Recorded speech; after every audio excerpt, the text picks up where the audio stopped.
नमस्कार दोस्तों, आज के इस सेशन में हम चर्चा करेंगे ट्रांजिस्टर की क्रियाविधि को लेकर कि ट्रांजिस्टर किस प्रकार से कार्य करता है। तो इसके लिए ध्यान दीजिए आप। ये सपोज हमारे पास कोई ट्रांजिस्टर है। हमने पढ़ा था पिछली क्लास के अंदर कि ट्रांजिस्टर दो प्रकार के होते हैं, एक एनपीएन और दूसरा पीएनपी। तो ये सपोज हमारे पास एनपीएन ट्रांजिस्टर है। ये एनपीएन ट्रांजिस्टर है। इसको जोड़ने के तीन तरीके हो सकते हैं। ये बीच में आधार है, ये सपोज उत्सर्जक है, और ये हमारे पास क्या है, संग्राहक है।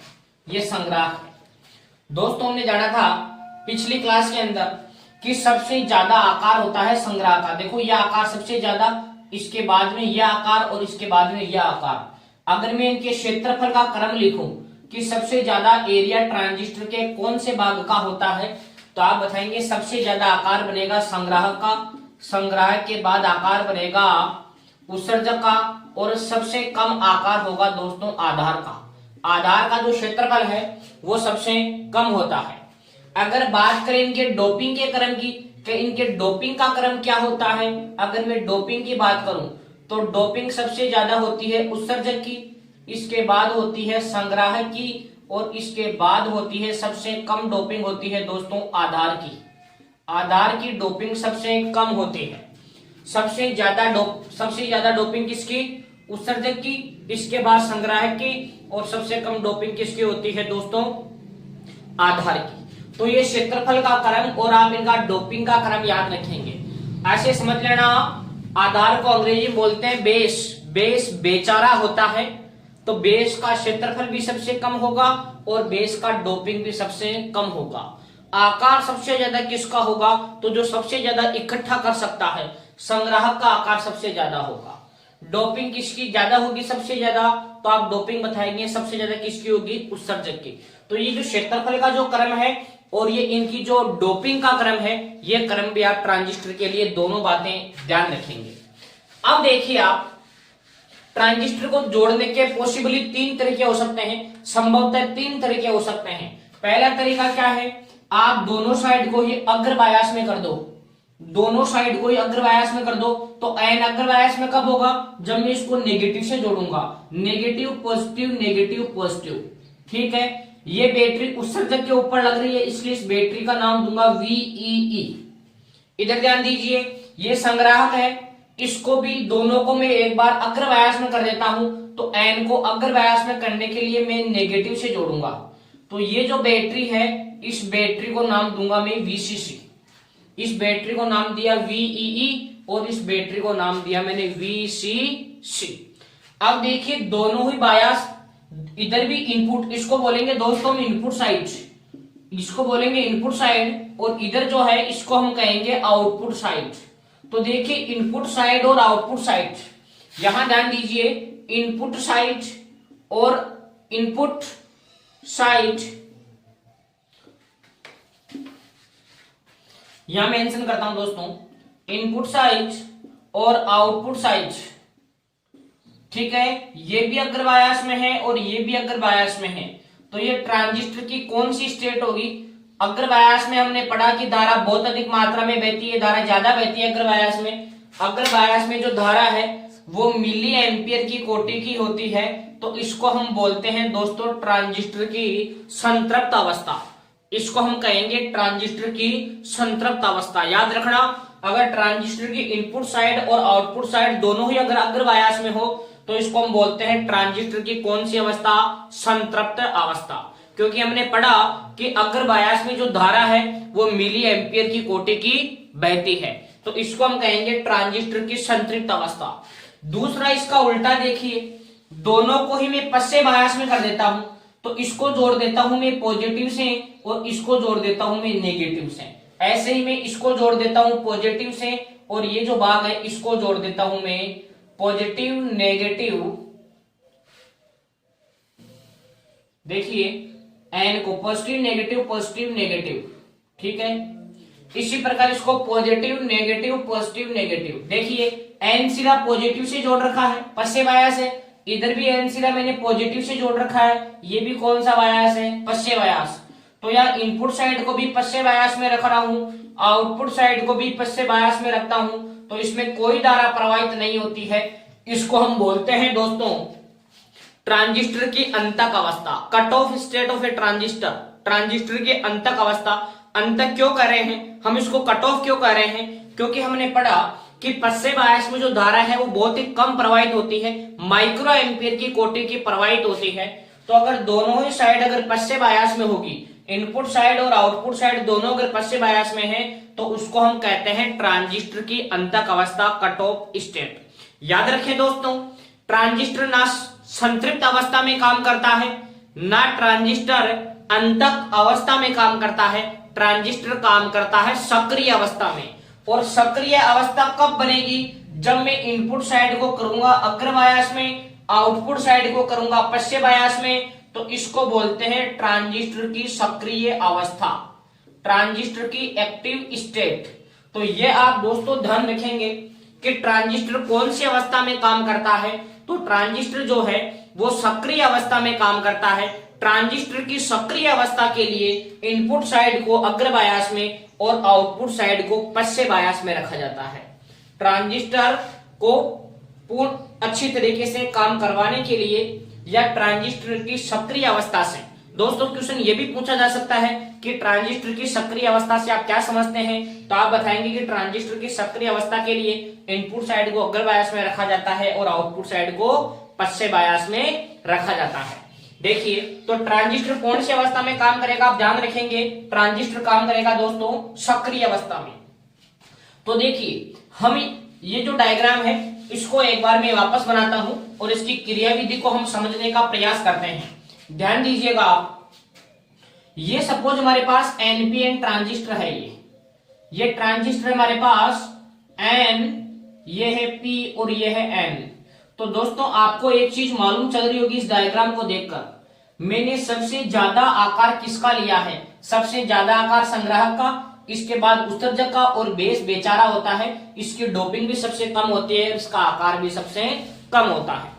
अब देखिए, हम इनपुट साइड को अग्र बायस में करेंगे तो एन को किससे जोड़ूंगा मैं, नेगेटिव से। इनपुट साइड को मैं अग्र बायस में कर रहा हूं, इसलिए मैंने एन को किससे जोड़ा, नेगेटिव से। ये हमारे पास है इनपुट साइड, इधर जो आउटपुट साइड है इसको हम पश्चिम बायस में जोड़ेंगे, इसके लिए मैं एन को किससे जोड़ूंगा, पॉजिटिव से। एन को जोड़ूंगा मैं पॉजिटिव से, ठीक है, एन को जोड़ा पॉजिटिव से, तो ये कौन सा बायस हो गया, पश्चिम बायस। दोस्तों इसमें कोई रटने का सौदा नहीं है, आप रटेंगे तो डेफिनेटली गलत करेंगे। याद रखें आप, जब भी आप ट्रांजिस्टर का डायग्राम बनाएंगे हमेशा सक्रिय अवस्था में ही बनाएंगे, और सक्रिय अवस्था में बनाने का मतलब क्या हुआ कि इनपुट साइड को हमेशा अग्र बायस करोगे और जो आउटपुट साइड है इसको आप हमेशा पश्चिम बायस में जोड़ोगे। ट्रांजिस्टर की इनपुट साइड को हमेशा अग्र बायस में जोड़ना है और जो आउटपुट साइड है इसको हमेशा आपको पश्चिम बायस में जोड़ना है। तो देखिए, एन को अग्र बायस में करने के लिए नेगेटिव से जोड़ा और इधर एन को पश्चिम बायस में करने के लिए मैंने पॉजिटिव से जोड़ा। अब देखिए यहां एक चीज समझने की, एक चीज समझिए, यहां एन भाग में ध्यान दीजिएगा, पहले इस बैटरी को नाम दे दो, ये बैटरी उत्सर्जक के ऊपर है इसलिए इस बैटरी को नाम दूंगा दोस्तों VEE, VEE, या ये बेस है तो एक काम कर दो, इसको नाम दे दो VEB। ये जो बैटरी है ये E और B के बीच में जुड़ रही है इसलिए इस बैटरी को नाम दे दो VEB। ये जो बैटरी है ये C और B के बीच में जुड़ रही है इसलिए इस बैटरी को नाम दे दो VCB। कलेक्टर और बेस के बीच में जुड़ रही है इसलिए इस बैटरी को नाम दिया VCB। तो ये तो हमारे पास कौन से बायस में हो गया, अग्र बायस में हो गया। ये हमारे पास कौन से बायस में हुआ दोस्तों, अग्र बायस में। और ये हमारे पास कौन से बायस में हुआ, पश्चिम बायस में। ध्यान रखना है ट्रांजिस्टर को जोड़ने का तरीका, जब भी कोई भी कहीं भी कोई सा डायग्राम बनाना, इनपुट साइड हमेशा अग्र बायस में रखनी है आपको और आउटपुट साइड हमेशा आपको पश्चिम बायस में रखनी है। अब देखिए, आप ध्यान दीजिए, आप समझिए, इसमें एन को मैंने नेगेटिव से जोड़ रखा है तो हमने पढ़ा कि एन प्रकार के अर्धचालकों में बहुसंख्यक आवेशवाहक क्या होते हैं दोस्तों, इलेक्ट्रॉन। इलेक्ट्रॉन ऋणावेशित होता है और बैटरी की जो ऋणात्मक प्लेट है इन इलेक्ट्रॉनों को प्रतिकर्षित करेगी। इलेक्ट्रॉन पर नेगेटिव चार्ज होता है, इलेक्ट्रॉन ऋणावेशित होता है और जो बैटरी VEB की जो ऋणात्मक प्लेट है ये इलेक्ट्रॉनों को प्रतिकर्षित करेगी, अर्थात इलेक्ट्रॉन उत्सर्जक से किधर गति करेंगे, आधार की ओर। इलेक्ट्रॉन उत्सर्जक से आधार की ओर गति करेंगे और जैसे ही इलेक्ट्रॉन आधार के अंदर पूछेंगे तो इनमें पुनर्संयोजन की प्रक्रिया होगी जिससे सहसंयोजी बंध टूटना प्रारंभ होंगे। और हमने पूर्व में पढ़ा है कि एक सहसंयोजी बंध के टूटने से एक इलेक्ट्रॉन और एक होल की उत्पत्ति होती है। तो यहाँ जो इलेक्ट्रॉन और जो होल बनेंगे उनमें से जो इलेक्ट्रॉन है वो इलेक्ट्रॉन इस तरीके से गति करेंगे, इलेक्ट्रॉन जो है वो कुछ इस तरीके से गति करेंगे। क्यों? क्योंकि इलेक्ट्रॉन पर ऋणात्मक आवेश होता है। इन ऋणात्मक इलेक्ट्रॉनों को जो बैटरी VEB है उसकी धनात्मक प्लेट अपनी ओर आकर्षित कर लेगी और इन अल्पसंख्यक के कारण यहाँ जो धारा बह रही है इलेक्ट्रॉनों के कारण, इस धारा को नाम देंगे दोस्तों हम आधार धारा। इस धारा को हम क्या नाम देंगे, आधार धारा। और दोस्तों आपको पता है कि जो धारा की दिशा होती है वो हमेशा इलेक्ट्रॉनों की गति के विपरीत होती है। तो यहाँ इलेक्ट्रॉन इस तरीके से गति कर रहा है तो यहाँ जो धारा है वो इस तरीके से बनेगी IB। यहाँ जो धारा है वो इस तरीके से बनेगी IB और इस धारा को नाम देंगे दोस्तों आधार धारा, बेस करंट। जो IB है ये बताएगी हमारे पास किसको, आधार धारा को। ठीक है, यहां सपोज 100 इलेक्ट्रॉन थे, 100 में से 5% का पुनर्संयोजन हो गया, बाकी जो 95% जो इलेक्ट्रॉन है वो उत्सर्जक से कहां पहुंच जाएंगे, संग्राहक में पहुंच जाएंगे। और संग्राहक में जो इलेक्ट्रॉन पूछ रहे हैं उनकी वजह से जो धारा बहेगी उस धारा को हम नाम देंगे दोस्तों संग्राहक धारा। और संग्राहक धारा की जो दिशा है, धारा आपको पता है यहाँ पर जो इलेक्ट्रॉन आएंगे उन इलेक्ट्रॉनों को बैटरी VCB अपनी ओर आकर्षित करेगी। तो इलेक्ट्रॉन इधर गति कर रहे हैं तो मैंने कहा कि धारा की दिशा इलेक्ट्रॉनों के विपरीत होती है। तो यहाँ धारा की दिशा बनेगी दोस्तों इस तरीके से। इस धारा को नाम दूंगा IC और IC हमारे पास कौन सी धारा है, संग्राहक धारा। IC है हमारे पास कलेक्टर करंट, संग्राहक धारा। और यहाँ जो 100% थे इनकी वजह से जो हमारे पास धारा बनी, इस धारा को नाम देंगे IE। इस धारा को हम क्या नाम देंगे, इस धारा को नाम देंगे IE। इसको हम कहेंगे उत्सर्जक धारा, इमीटर करंट, उत्सर्जक धारा। ठीक है, तो देखिए दोस्तों ट्रांजिस्टर में 3 प्रकार की धाराएं हुई। एक उत्सर्जक धारा 100% के कारण, 5% पुनर्संयोजन के कारण इलेक्ट्रॉन होलों की उत्पत्ति हुई, उसकी वजह से आधार धारा बनी। और बाकी 95% इलेक्ट्रॉनों के कारण जो धारा बनी उस धारा को हमने नाम दिया दोस्तों संग्राहक धारा। एक बात और ध्यान रखेंगे, कोई सा भी ट्रांजिस्टर हो, भले NPN हो और भले PNP हो, कोई सा भी ट्रांजिस्टर हो दोस्तों याद रखेंगे आप कि IE अगर बाहर जा रही है तो IB और IC दोनों अंदर आएगी। देखो IE बाहर जा रही है ट्रांजिस्टर से, IE बाहर जा रही है तो देखिए बाकी दोनों धाराएं अंदर आएगी, IC और IB। यहां से हम एक रिलेशन निकालने का प्रयास करते हैं। यहां जो इलेक्ट्रॉन थे दोस्तों वो कुछ इस तरीके से मूव करेंगे, इधर गति करेंगे। इसमें कुछ एक इलेक्ट्रॉन भी होंगे और कुछ एक होल भी होंगे। ठीक है, अब ध्यान दीजिएगा आप, ये 100% है IE इमीटर करंट, तो 95 और 5 को जोड़ दो तो 100 बन जाएगा क्या। तो देखिए IE बराबर हो गया हमारे पास दोस्तों IC प्लस IB। याद रखना दोस्तों उत्सर्जक जो धारा है, उत्सर्जक जो धारा है वो संग्राहक धारा और आधार धारा दोनों के योग के बराबर होती है, अर्थात IE बराबर होता है IC प्लस IB। 100 कैसे आएगा, जब मैं 95 और 5 को जोड़ दूंगा, मतलब IC को और IB को जोड़ देता हूं तो क्या आएगा IE। तो ये रिलेशन आपको याद रखना है, IE बराबर IC प्लस IB। उत्सर्जक धारा संग्राहक धारा और आधार धारा के योग के बराबर होती है। अब देखिए IE बाहर निकल रही है, IE इस ट्रांजिस्टर से बाहर की ओर जा रही है। आपको पता है धारा प्लस से बाहर की ओर निकलती है और माइनस के अंदर की ओर आती है। तो देखो माइनस के अंदर की ओर आ रही है धारा, माइनस में अंदर प्रवेश कर रही है इस बैटरी के हिसाब से देखे तो। और यहाँ देखो धारा प्लस से बाहर की ओर निकलती है, पक्का बाहर की ओर निकल रही है। क्लियर हुआ आपको। तो IE जो है वो इन दोनों के योग के बराबर हुआ। यहाँ एक बात और ध्यान रखेंगे, IE और जो IC है इसको हम मापते हैं मिली एम्पियर में। IE और IC जो है उसको हम मापते हैं मिली एम्पियर में, जबकि जो आधार धारा है IB इसको हम मापते हैं दोस्तों माइक्रो एम्पियर में। आधार धारा का हम मेजरमेंट करते हैं माइक्रो एम्पियर में, जबकि उत्सर्जक धारा और जो संग्राहक धारा है इसका मापन किया जाता है दोस्तों मिली एम्पियर में।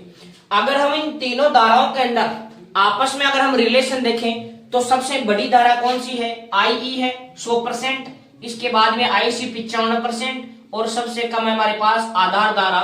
तो ये तीनों धाराओं में इस प्रकार का क्रम चलता है कुछ। उत्सर्जक धारा सबसे ज्यादा होगी, इसके बाद संग्राहक धारा और सबसे कम हमारे पास कौन सी धारा होगी दोस्तों, आधार धारा। तो हमने यहाँ एक चीज सीखी कि जो उत्सर्जक धारा और जो संग्राहक धारा है, उत्सर्जक धारा और जो संग्राहक धारा है इसका मापन तो करते हैं हम मिली एम्पियर में, जबकि जो आधार धारा है इस आधार धारा का मापन हम किस में करते हैं, माइक्रो एम्पियर के अंदर करते हैं। तो दोस्तों आपको अगर पूछा जाए कि ट्रांजिस्टर की क्रिया विधि को समझाइए, भले एनपीएन से पूछे भले पीएनपी से पूछे, पीएनपी से पूछे तो आपको पीएनपी का डायग्राम बना के बताना है, ठीक है। तो पीएनपी का बनाओगे तो इधर पी ये एन और ये पी, ये पी ये एन और पी, तो पी को जोड़ देना पॉजिटिव से और इधर जो एन है इसको जोड़ देना आप पॉजिटिव से। क्यों? क्योंकि इनपुट साइड अकर बायस में रखनी है आपको और आउटपुट साइड कौन से बायस में रखनी है, पश्चिम बायस में रखनी है, ठीक है। अब देखिए आप इसमें थोड़ा ध्यान दीजिए, ट्रांजिस्टर की क्रियाविधि में आपको क्या लिखोगे कि ट्रांजिस्टर की क्रियाविधि को समझाइए। मैं आपको एनपीएन ट्रांजिस्टर की सहायता से समझाने का प्रयास कर रहा हूं। तो देखिए आप इसमें लिखोगे कि ट्रांजिस्टर का उचित विधि से कार्य करने के लिए, उचित विधि से कार्य करने के लिए आधार और उत्सर्जक संधि जो है वो अगर बायास में, जबकि आधार और संग्राहक जो संधि है उसे पश्चिम बायास में रखा जाता है, ठीक है। अब ऐसा करने से क्या होगा कि एन बार के जो बहुसंख्यक जो इलेक्ट्रॉन है वो बैटरी वीईबी की ऋणात्मक प्लेट के कारण उत्सर्जक से आधार की ओर गति करते हैं, जिसके कारण जैसे ही आधार में पहुंचते हैं तो पुनर्संयोजन की प्रक्रिया के दौरान सहसंयोजी बंध टूटना प्रारंभ होते हैं। एक सहसंयोजी बंध के टूटने से एक इलेक्ट्रॉन तथा एक होल की उत्पत्ति होती है। आधार के अंदर जो इलेक्ट्रॉन है यह बैटरी वीईबी की धनात्मक प्लेट की ओर गति करते हैं, जिसके कारण आधार धारा का निर्माण होता है और लगभग 95% इलेक्ट्रॉन उत्सर्जक से सीधे संग्राहक में पहुंच जाते हैं, जिन्हें बैटरी वीसीबी की धनात्मक प्लेट द्वारा अपनी ओर आकर्षित कर लिया जाता है, जिसकी वजह से संग्राहक धारा का निर्माण होता है। तो इस प्रकार आप आसानी से ट्रांजिस्टर की क्रियाविधि को आप समझ सकते हैं। उम्मीद है दोस्तों आज का ये सेशन आपको अच्छे से क्लियर हुआ होगा। आप वीडियो को ज्यादा से ज्यादा शेयर कीजिए और यदि चैनल पर नए हैं तो चैनल को सब्सक्राइब कीजिए। थैंक यू, जय हिंद।